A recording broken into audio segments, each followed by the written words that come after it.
Welcome back to another video, guys. My name's Luke. A lot of you are noticing as we speak that partnered icon down the bottom. Yes, I've been brought on as a preferred content creator, and I'm extremely grateful for that.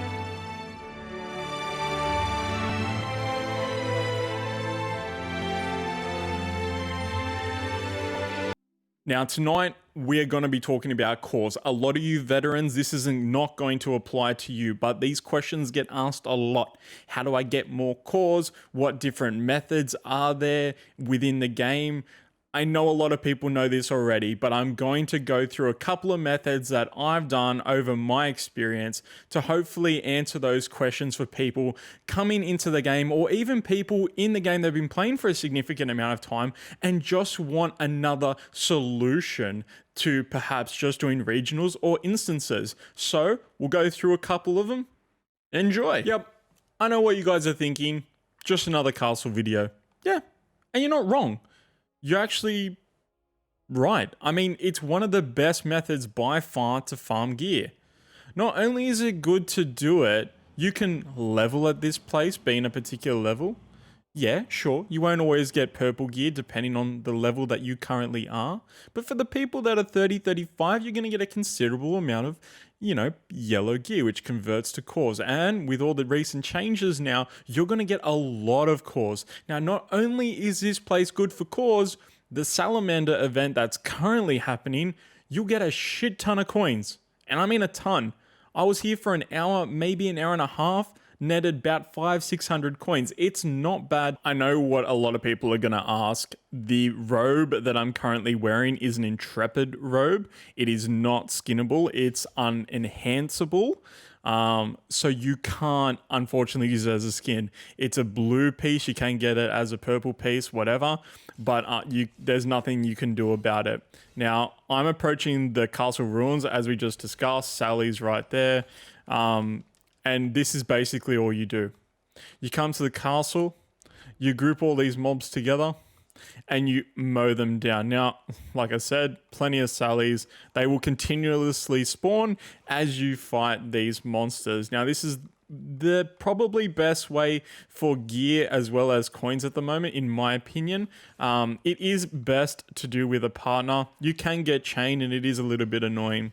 But this is one method for your core.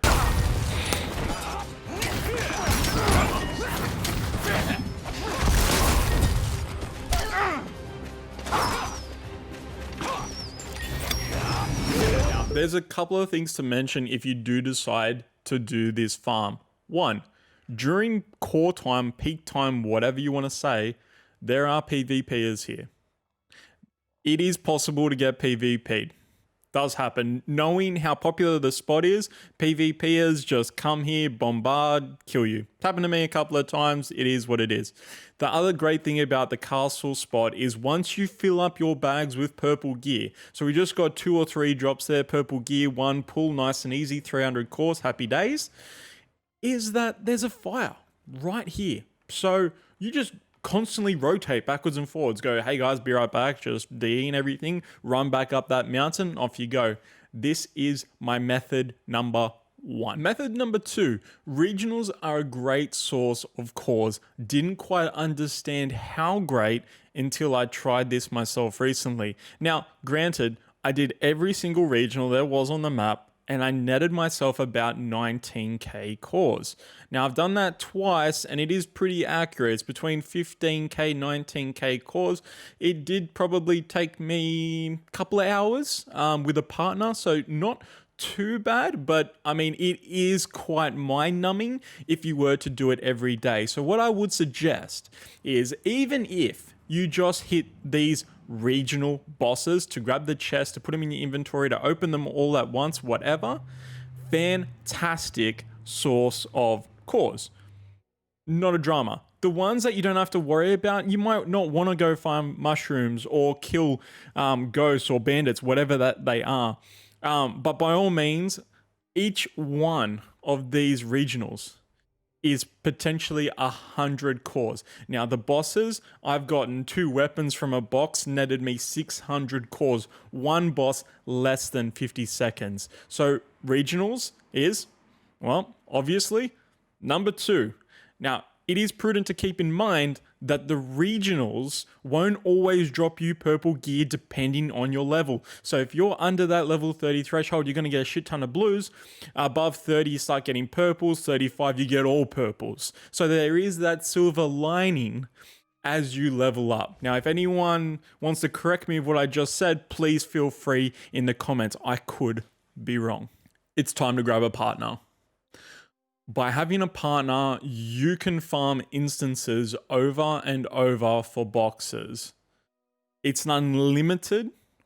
Shouldn't say unlimited because there is a limit on the boxes, but realistically you can get 20, 30, I think the box limit is, of purples. Now, even that many that you can potentially kill these bosses in under 60 seconds is crazy. The longest part of this is zoning in and out. So instances, 2-man, not the 5-man groups, 2-man, get yourself some decent gear and farm these boxes to the shitouts. It does reset daily. This one is not for the conservative person. This one is basically saying go to the marketplace, buy cheap gear with the star seeds that you're no longer using for any reason, keeping in mind the star seeds. Once you buy your gear and have everything, the thing that you want next is cores. So by visiting the marketplace, you can sometimes snap up some really, really cheap gear. Now, each piece of gear, depending on the weapon, if it's a +2 blue, nets you 100 cores.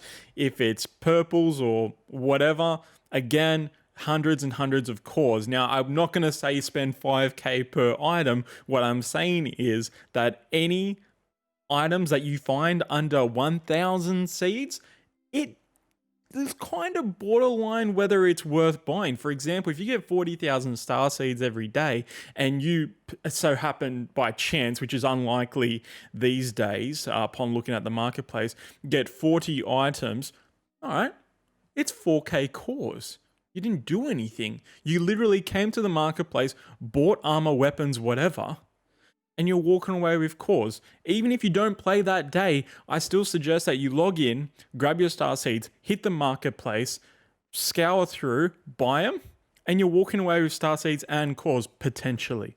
So that is another option. Now, my final tip is a big one. Now, it was massive before the big update, and this is what it was.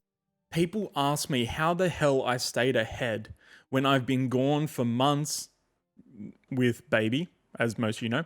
When I was gone for months and I've still managed to keep up the gear score with everybody.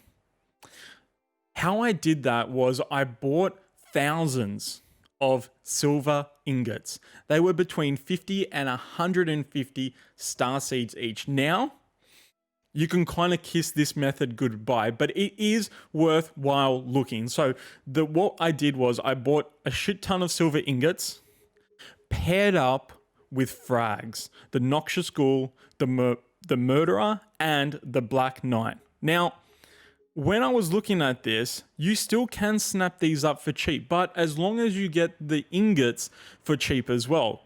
So Black Knight, 200 star seeds, bargain. I would normally jump on that. Still probably will, to be absolutely honest. The Murderer, 390, getting a little bit expensive. As well as Noxious, 300. So anywhere from 100 star seeds to 300 is my kind of Goldilocks range, and I tend to snap them all up. Now, and this is what I mean. So to break it down a little bit further, is I buy all these frags. In the right tab would be good. I buy all these frags, I buy all the ingots, right? As you can see, all these Black Knights, every single 10 is 1,000 cores. So I basically have around 250 Black Knight frags that I bought for almost nothing, like I was just saying. So I can craft cores, right, with all this, for about 25k cores to about 28. So how do we do this? Okay, you bought your ingots, you bought flexible lumber, which is also cheap, and you buy your frags, right? So Murderer, Black Knight, and Noxious Ghoul. Now, you can craft any weapon. This works for woodworking, staffs, bows, swords, whatever. And what you're crafting are these weapons. They're C blue grade +2 weapons. Now, this is exactly what you need. The ingots, the lumber, the frag, as we were discussing.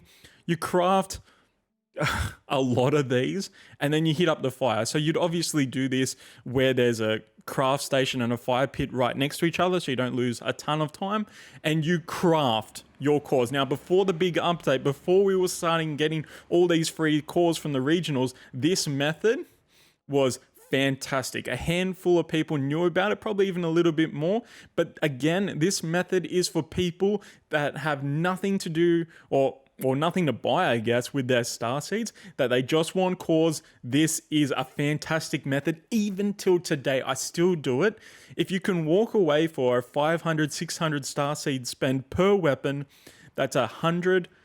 It averages 93 cores to about 113 cores. Guys, I hope you enjoyed the video. That was my handful of tips and tricks for cores, different methods on how to get them. Again, some of you would have known how to do this, others maybe not. So I hope you've taken something away. You might not have known about the crafting method, but I guess we can all experience those frags to rise slightly higher. You guys have a fantastic night, and I'll see you next video. Take care.